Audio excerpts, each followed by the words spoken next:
안녕하십니까. 말년 목사 전병진 목사입니다. 오늘도 오늘 거룩한 주일입니다. 주일날 예배 드리면서 우리가 하나님의 말씀을 생각하는 그런 시간을 갖고 있습니다.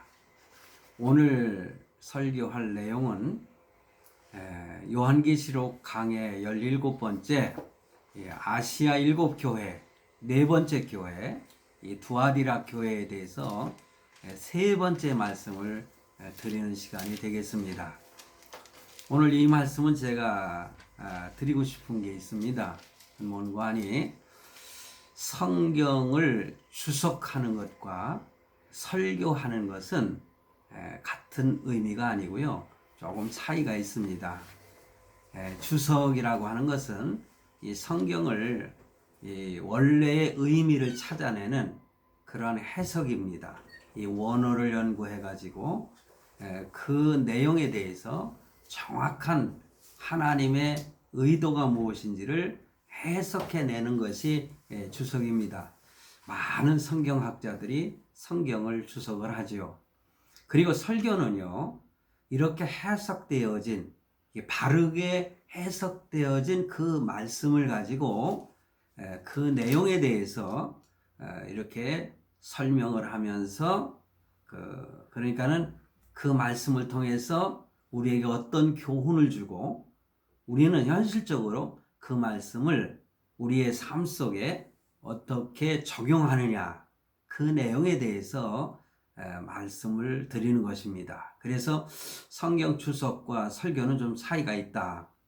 근데 이제 성경 주석도요, 많은 성경학자들이 다양하게 해석을 하는데 정말 정통적인 해석이 무엇인가, 원래의 의미는 무엇인가를 이렇게 설명하는 것이 그렇게 쉽지는 않습니다. 근데 요즘에 그 요한계시록에 대해서 많은 목사님들이나 또 설교가들이 그 내용을 설교하는 것을 제가 여러분들의 설교를 들어봤습니다. 참 설교 내용이 좀 비슷하면서도 다양한 것을 볼 수가 있어요. 그러나 우리가 분명히 알아야 될 것은 사실상 요한계시록에 나타난 하나님께서 발모섬에서 사도 요한에게 계시로 주신 이 말씀은 되게 은유적인, 은유라고 할 수 있죠. 이렇게 상징적인 그런 내용들로 이렇게 말씀을 많이 했기 때문에 그것이 진정한 상징하는 의미가 무엇인가를 적용한다는 것은 그렇게 쉬운 일이 아닙니다. 제가 어떤 여성이 그 유튜브를 하는 내용을 봤더니 사실 UFO에 대해서도 재미있게 이렇게 적용을 했더라고요. 거짓 선지자라는 표현으로 이렇게 적용하려고 하는 것을 보면서 제가 한참 웃었습니다. 어찌됐든 요한계시록을 설교한다는 거 그렇게 쉽지 않습니다. 저도 젊어서 설교하면서 여러 번 설교를 했습니다. 종말론도 설교를 했습니다. 그러나 그것이 얼마나 어려운지 저는 많이 느끼면서도 또 이제는 나이가 70이 다 됐으니까 더 말씀을 묵상하면서 한번 이 요한계시록을 설교하는 그런 과정을 가지고 있는데 여러분들께서 제 그 설교를 들으시면서 오늘날 이 시대에 종말의 때에 우리 성도들이 어떻게 사는 것이 하나님이 원하시고 기뻐하시는 뜻인가를 더 깊이 깨달을 수 있는 그런 시간들이 되기를 간절히 바랍니다. 그런 의미에서 저도 요한계시록을 이렇게 설교해 나가고 있는 것입니다. 자, 오늘 본문 말씀은요, 요한계시록 2장 18절로 29절에 있는 말씀이거든요. 근데 오늘 또한 제가 이 말씀을 다 읽어 드리겠습니다. 왜냐하면 그동안 쭉 설교하면서 그 내용만 하는 것보다는 이 전체 내용을 우리가 읽고 들었을 때에 말씀을 이해하기가 쉽거든요. 그래서 제가 읽겠습니다. 18절입니다. 두아디라 교회의 사자에게 편지하라. 그 눈이 불꽃 같고 그 발이 빛난 주석과 같은 하나님의 아들이 이르시되, 하나님의 아들로 표현한 것은 바로 예수 그리스도를 말하는 것이죠. 내가 내 사업과 사랑과 믿음과 섬김과 인내를 아노니 내 나중 행위가 처음 것보다 많도다. 제가 요거는 칭찬 부분으로 여러분들에게 처음에 설교를 했습니다. 두아디라 교회. 그리고 20절입니다. 그러나 내게 책망할 일이 있노라. 이제부터는 책망하시는 말씀이에요. 자칭 선지자라 하는 여자 이세벨을 내가 용납함이니 그가 내 종들을 가르쳐 꿰어 행음하게 하고 우상의 제물을 먹게 하는도다. 여기에 자칭 선지자라는 여자 이세벨이라 이렇게 표현을 하고 있습니다. 21절 또 내가 그에게 회개할 기회를 주었으되, 여기서 그에게라고 하는 것은 이세벨에게 교훈을 받은 자들을 말하는 것이죠. 근데 주었으되, 회개할 기회를 주었으되 자기의 음행을 회개하고자 하지 아니하는도다. 회개할 기회를 주었지만은 회개를 하지 않았다는 거죠. 그래서 22절에 보면은요, 볼지어다 내가 그를 침상에 던질 터요. 제 이 말씀을 지난번에 좀 의미를 말씀드렸지만은 계속적으로 제가 더 말씀을 드리려고 합니다. 또 그와 더불어 간음하는 자들도 만일 그의 행위를 회개하지 아니하면은, 그러니까는 추종하는 자들, 그들이 회개하지 아니하면 큰 환난 가운데에 던지고, 큰 환난 가운데 던진다는 거예요. 또 내가 사망으로 그의 자녀를 죽이리니, 모든 교회가 나의 사람의 뜻과, 하나님께서는 사람의 뜻과 마음을 살피는 자인 줄 알지라. 내가 너희 각 사람의 행위대로 갚아주리라. 이렇게 말씀합니다.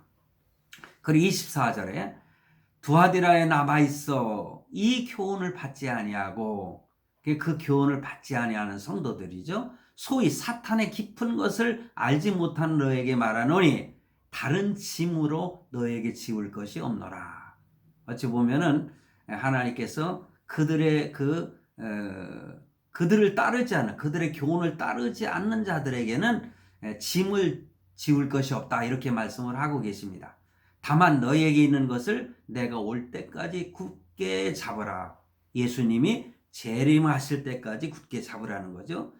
이기는 자와 끝까지 내 일을 지키는 그에게 만국을 다스리는 권세를 주리니. 하나님께서 정말 잘 버티고 인내한 자들에게 이렇게 만국을 다스리는 권세를 주신다고 그랬어요. 근데 그 권세를 가지고 27절에 그가 철장을 가지고 그들을 다스려 질그릇 깨뜨리는 것과 같이 하리라. 예수 그리스도께서 이렇게 심판을 하시는데 그들에게도 그 심판에 동참하게 하시는 것 같아요. 그러니까는 질그릇 깨뜨리는 것 같이 하리라. 나도 내 아버지께 받은 것이 그러하니라.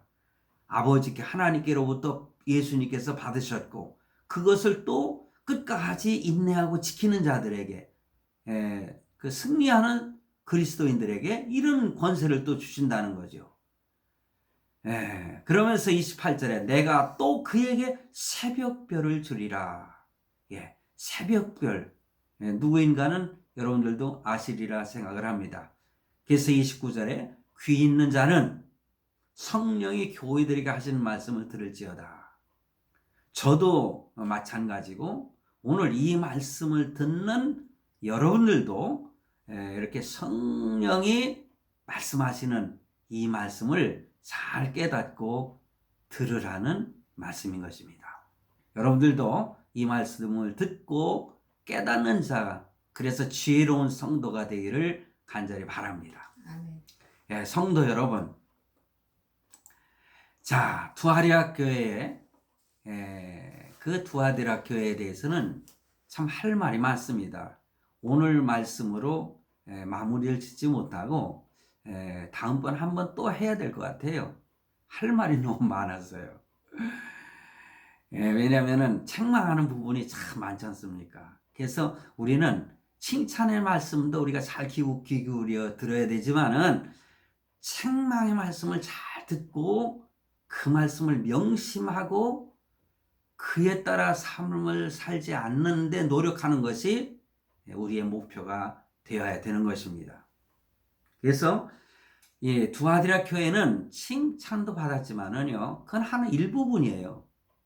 뭐 전부라고도 할 수 있지만은. 그런데 무서운 책망을 받았습니다. 왜냐? 하나님이 가장 싫어하시는 그 여자 거짓 선지자 이세벨의 교훈을 받아들여 따르는 것이었거든요. 이거 정말 하나님이 가장 싫어하시는, 여기서 사실 음행이라고 하는 거 실질적인 우리의 삶 속에서 실질적인 음행도 되지만은요, 하나님을 섬기지 아니하고 우상을 섬기고 거짓 선지자의 뜻을 따른 이런 것 자체가 사실은 영적인 음행이 될 수가 있거든요. 예. 그리고 여기서 말하는 그 이세벨의 교훈. 자, 구약의 이세벨은요, 엘리야를 통해서 하나님의 능력을 보고도 회개하지 않았습니다. 그러므로 그 가정이 아주 비참하게, 제가 지난번 설교 때 말씀드렸잖아요. 그 가정이 얼마나 비참하게 멸망당했는지. 이세벨의 죽음도 마찬가지고 아합의 죽음도 마찬가지고 그 자식들이요, 정말 비참하게 죽었지 않습니까? 하나님이 이렇게 비참하게 멸망을 시키는 걸 보게 됩니다. 그러므로 우리는 하나님을 오늘 우리의 삶 속에 두려움을 가지고 말씀을 받아야 됩니다. 그리고 그렇게 살아야 됩니다. 그래서 지난 시간 말씀을 드렸지만은 이 두아디라 교회는 자칭 선지자라고 하는 여자 이세벨의 사상과 교훈을 이렇게 용납하고 받아들인 것, 이게 하나님께서 가장 싫어하시는 그런 범죄를 범한 사실입니다. 이 거짓 선지자 이세벨은 이 성도들을 유혹하고 있는 것입니다. 오늘날에도 그래요. 어느 시대든지요, 거짓 선지자들은 많이 나타납니다. 초대교회도 엄청난 거짓 이단들이 나타나고 그랬지 않습니까? 그런데 제가 한 가지 말씀을 꼭 드리고 싶은 게 있어요. 요즘에 유튜브를 통해서라든가 많은 사람들이 알고 있는 것으로 저도 알고 있는데, 동방번개라는, 동방번개, 이런 이단이 판을 치고 있어요. 어떤 분들은 이 동방번개가 뭔가 이렇게 잘 모르시는 분들도 많이 있을 겁니다. 저도 이 동방번개에 대해서는 안 지가 얼마 되지 않았거든요. 뭐 신천지에 대해서는 우리가 많이 알았지만은요. 그런데 이들은요, 중국에서 일어난 이단입니다. 그런데 이게 한국에 와가지고 아주 교묘한 방법으로 성도들을 유혹하고 있습니다. 신천지 이상으로 아주 무서운 이단 종교가 이 왜 동반이라고 자꾸 나오나? 동방번개라는 거죠. 동방에서 일어났다는 거예요. 어찌 보면은 우리 한국도 동방이지 않습니까? 중국보다는 우리가 더 동방이죠. 그래서 이렇게 중국에서 일어난 이 동방번개, 여러분들이 한번 연구를 한번 해보십시오. 그런데요, 아주 재미있는 게요, 이 동방번개의 이단이 누군지 압니까? 여자 그리스도입니다. 여자를 그리스도라는 거예요. 초대교회 당시, 그러니까는 예수님의 초림으로 인해서 그리스도가 남자로 이 세상에 오셨는데, 이제는 종말에 가서는 여자 그리스도가 이 세상에 왔다는 것입니다. 아주 그럴듯하게 성도들을 유혹하고 있지 않습니까? 영화까지 찍어가지고 성도들을 미혹하고 있어요. 이거 무서운 종교입니다. 무서운 이단입니다.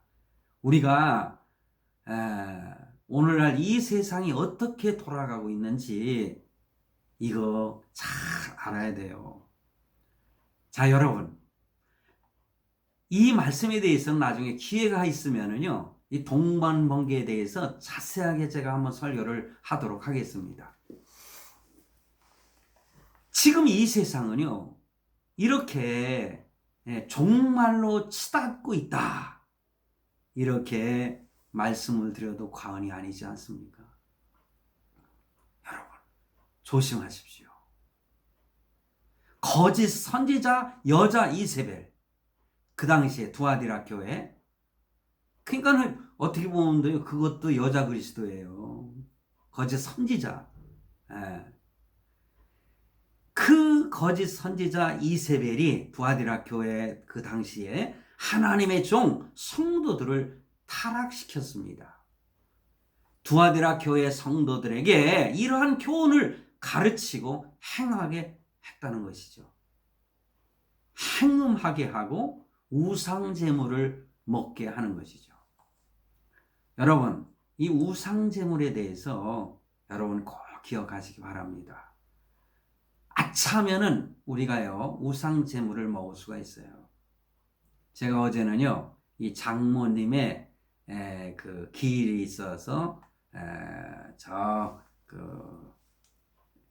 우리 장모님은 저 용인 쪽에다가 모셨는데 거기에 집사람과 우리 큰아들하고 이렇게 다녀왔는데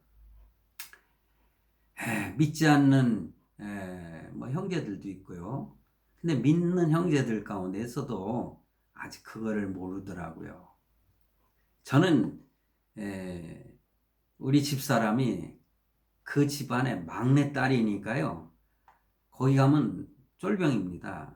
그래서 참 이런저런 말 하기가 참 거북스러워요. 제가 말하면 하겠지만은 저는 옛날부터 제가 말을 안 하거든요. 그 모임에 가서는. 근데 그날 뭐라고 할까 처형께서 이렇게 다 준비해 갖고 온 제물 있지 않습니까?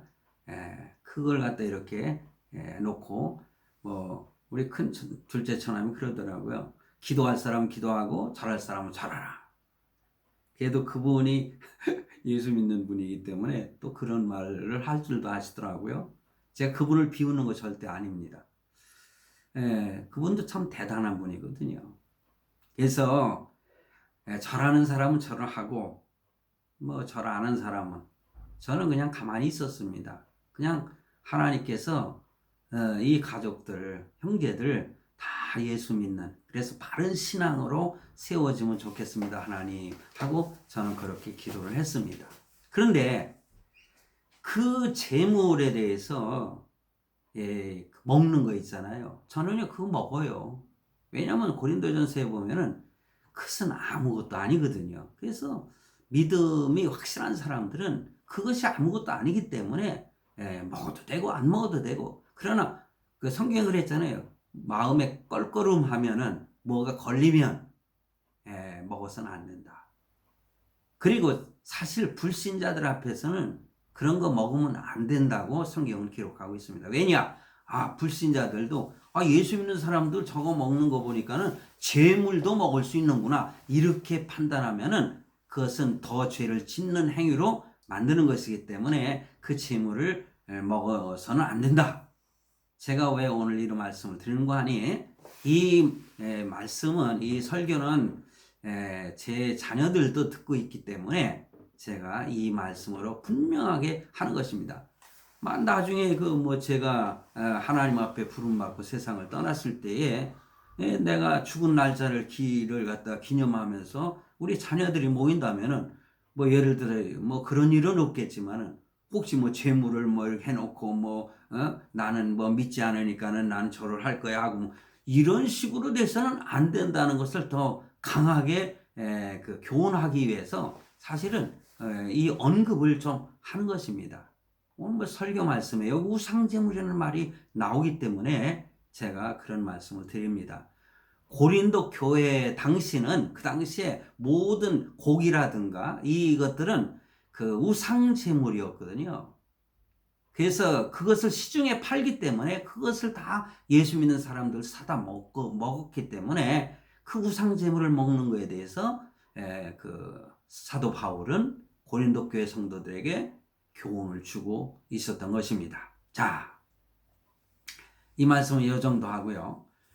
그래서 이렇게 거짓 선지자 여자 이세벨은 그 두아디라 교회 성도들을 이렇게 도덕적으로 타락하게 만들고 부패하게 만든 것입니다. 그들은 그렇게 부패하게 되는 거예요. 이단을 용납하는 것입니다. 이 무서운 것입니다. 결과를 보면은 너무나 무서운 심판을 받은 것을 오늘 본문 말씀에서 기록하고 있지 않습니까? 그 결과. 여러분, 정말 조심해야 됩니다. 오늘 우리의 현실이 바로 이러한 때이기 때문에 그렇습니다. 나는 믿음이 있어. 확실해. 그렇기 때문에 내 마음대로 해도 돼. 천만의 말씀이요. 정말 조심해야 되는 것입니다. 생각도 조심해야 되거니와 하나하나 행동도 참 조심해야 돼요. 정신을 바짝 차리고 자기 자신을 지켜야 하는 것입니다. 신앙생활을요, 이 적당히 해서는 안 되는 것입니다. 특히 말세지마를 살아가고 있는 우리들에 대해서는요, 더 조심해야 된다고 말씀을 드리고 있는 것입니다. 두아디라 교회를 바라보며 우리는 무엇을 깨달아야 할까?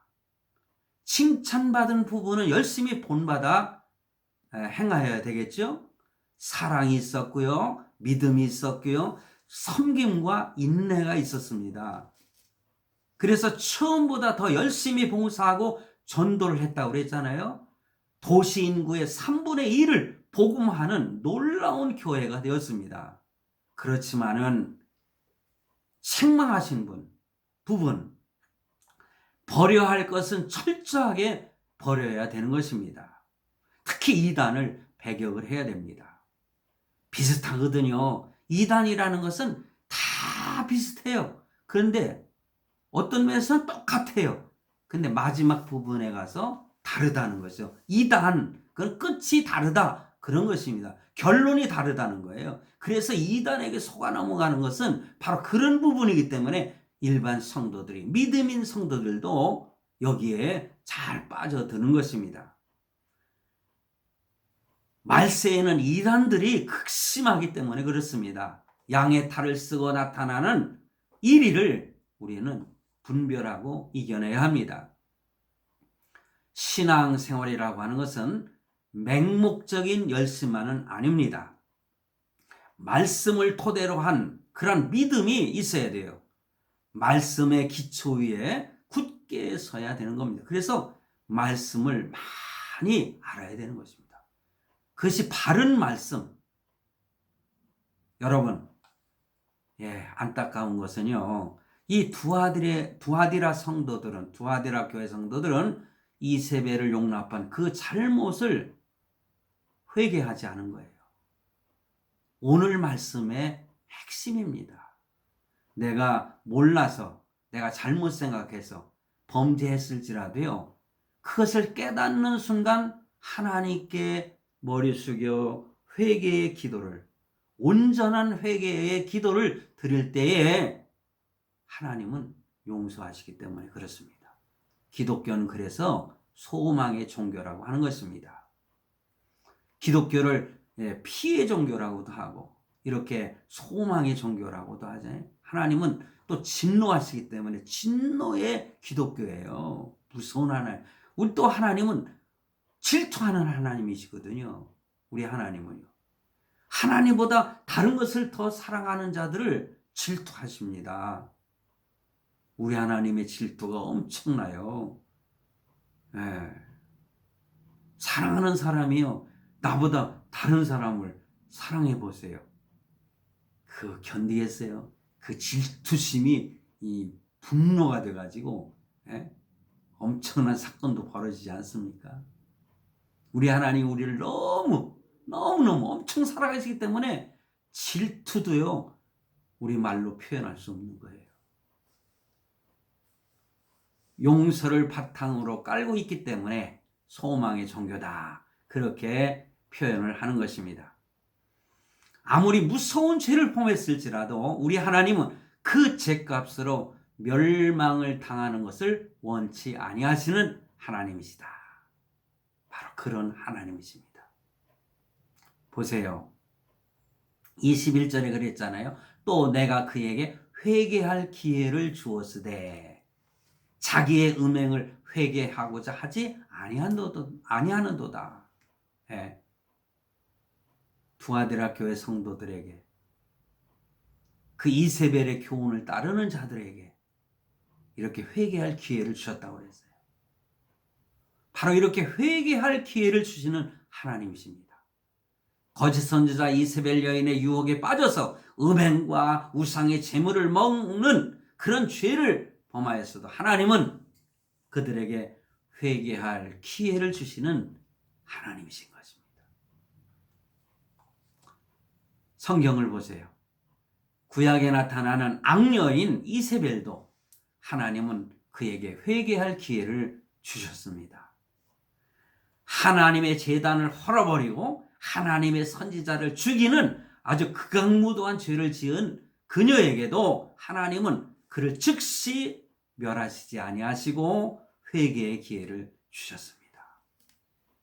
하늘에서 불이 내렸습니다. 그래서 엘리야의 제단의 제물을 다 핥아버렸다는 표현이 있어요. 왜냐하면 거기에다가 그 제물 옆에다가 우덩이처럼 이렇게 파놓고 거기다 물을 갖다가 여러 동이를 갖다 물을 갖다가 잔뜩 뿌려놨지 않습니까? 그런데 하늘에서 불이 내려가지고 그 물을 갖다 다 핥아버렸다고 그랬어요. 그리고 그 제물을 살라버렸다고 그랬어요. 바알 선지자들은 그렇게 자기 몸을 막 상처를 내면서 자해하면서 자기들이 믿는 신에게 응답해달라고 했지만은 아무 잠잠했지 않습니까? 아무 소리 없이. 그런데 엘리야의 기도 한마디에 하나님은 응답하셔서 하늘에서 불이 내려가지고 응답하시는 놀라운 기적이 나타났는데 그것을 눈으로 본 이세벨이 그것을 보고도요 회개할 줄 몰랐다는 거죠. 두려움을 갖지 않았어요. 이렇게 엘리야를 통해서 기적을 보여주심은 빨리 그 하던 행위를 멈추고 회개하라는 사인이죠. 회개의 기회를 주시는 사인이라는 말씀이에요. 그러나 그녀는 회개하지 않았기 때문에 무서운 하나님의 징계 그리고 멸망을 당하지 않습니까? 성경에 보면은요, 회개하지 않아가지고 형벌을 받은 자들이 엄청 많아요. 여러분, 사실 최초의 살인자가 누구죠? 가인이죠. 하나님은 가인에게 나타나서 가인아 불렀을 때, 예 하나님, 그래 가인이 어디 있느냐? 그게 뭡니까? 회개할 기회를 주시는 거예요. 그런데 가인이 어떻게 했어요? 내가 아벨을 지키는 자니까 왜 나에게 찾으십니까? 이 싸가지 없는 말 보세요. 그리고 결국에 그는 그의 죄값을 받았지 않습니까? 그리고 한 가지 아쉬운 것은 그 가룟 유다입니다. 가룟 유다는 끝내 회개할 기회를 하나님이 주셨지만 회개하지 않기 때문에 그는 스스로 목매달아 죽는, 그래서 창자가 튀어나오는 비참한 죽음을 당한 것입니다. 그래서 사도행전 다른 말씀에도 있지만은 사도행전 1장 16절에 보면은 그 이하에 보면은 형제들아 성령이 다윗의 입을 통하여 예수 잡는 자들의 길잡이가 된 유다를 가리켜 미리 말씀하신 성경이 응하였으니 마땅하도다. 그렇죠. 가룟 유다가 예수님을 판 것도요 사실은요, 다윗을 통해서 시편을 기록하게 했잖아요. 거기에 이미 예언된 말씀이 성취가 된 것입니다. 그래서 17절에 이 사람은 본래 우리 수 가운데 참여하여 이 직무의 한 부분을 맡았던 자라. 그 사실은요, 예수님의 제자였잖아요. 그리고 사도였잖아요. 그런데 이 사람이 불의의 싹스로 밭을 사고 후에 몸이 곤두박질하여 배가 터져 창자가 다 흘러 나온지라. 이 일이 예루살렘에 사는 모든 사람에게 알려져 그들의 말로는 그 밭을 아겔다마라 하니 이는 피밭이라는 뜻이라. 그래서 20절에 시편에 기록하였을 때 그가 거처를 황폐하게 하시며, 하나님께서 그의 거처를 황폐하게 하신다고 그래요. 거기 거하는 자가 없게 하소서 하였고, 또 일렀을 때 그의 직분을 타인이 취하게 하소서 하였도다. 결국은요, 사도의 직분도 박탈당한 거예요. 성도 여러분, 그래서 우리는 하나님께 회개해서 살 길을 찾아야 됩니다. 베드로를 보세요. 예수님을 3번씩이나 부인했잖아요. 예수님을 배신한 겁니다. 그런데 닭울음 소리를 듣고 주님의 말씀이 생각난 거예요. 내가 닭 울기 전에 나를 부인하리라. 3번 부인할 것을 말씀하셨잖아요. 그게 생각이 난 거예요. 그게 회개의 기회를 주신 거예요. 닭의 울음소리, 계명성, 그런 계명성이 아니고 닭개자를 써가지고 닭의 울음소리를 계명성이라고 저는 말하고 싶어요. 회개할 기회를 준 거예요. 그랬을 때에 그는 밖에 나가서 통곡하며 하나님께 회개했습니다. 하나님은요, 그를 다시 쓰셨습니다. 위대한 하나님의 사도요, 참 위대한 하나님의 제자, 그런 사람이 되었습니다. 그리고 요나를 보십시오. 저는 이 요나에 대해서도 참 재미있게 늘 성경을 읽을 때마다 묵상을 합니다. 하나님의 명령에 불순종하고 도망하던 그가 고기 뱃속에서, 큰 고기 뱃속에서 회개를 합니다. 하나님은 용서하셨습니다. 그에게 새로운 사명을, 새롭다기보다는 제 사명을 주셨다. 그래서 그는 니느웨성에 가서 그냥 속으로는 멸망당하고 는 것이 좋겠다 생각했지만은 회개하라고 외쳤잖아요. 40일 후에는 하나님이 이 성을 멸망시킬 테니까 회개하라. 그런데 그렇게 외치는 소리에도 니느웨 성의 왕과 그 참 백성들은 회개해서 멸망을 면하지 않았습니까? 성도 여러분, 지금 저나 여러분 자신은 어떠한지 한번 뒤돌아 살피시기를 바랍니다. 이 두아드라 교회에 하신 말씀은 말세를 사는 우리를 향한 경고의 말씀인 것입니다. 하나님께 회개해야 할 죄는 여러분 회개하시기 바랍니다. 마음 깊숙이 숨겨놓은 죄의 보따리를 풀어서 진정한 회개의 기도를 드리시기를 바랍니다. 기도는요, 위대한 힘이 있는 것입니다. 어떤 사람은요, 기도를 갖다 우습게 표현했더라고요. 기도는 기도하는 사람의 마음에 평안은 줄 수 있지만은, 이런 말을 했어요. 제 마지막 부분에 그 말을 좀 언급하려고 합니다. 저는 어떤 사람을 비판하기 위해서 하고 싶은 마음은 없어요. 하나님은요, 용서를 기뻐하십니다. 7번씩 70번이라도 용서하라고 예수님께서 말씀하셨잖아요. 베드로에게. 그래서 마태복음 18장 21절, 그때 베드로가 나와 이르되 주여, 형제가 내게 죄를 범하면 몇 번이나 용서하여 주리까?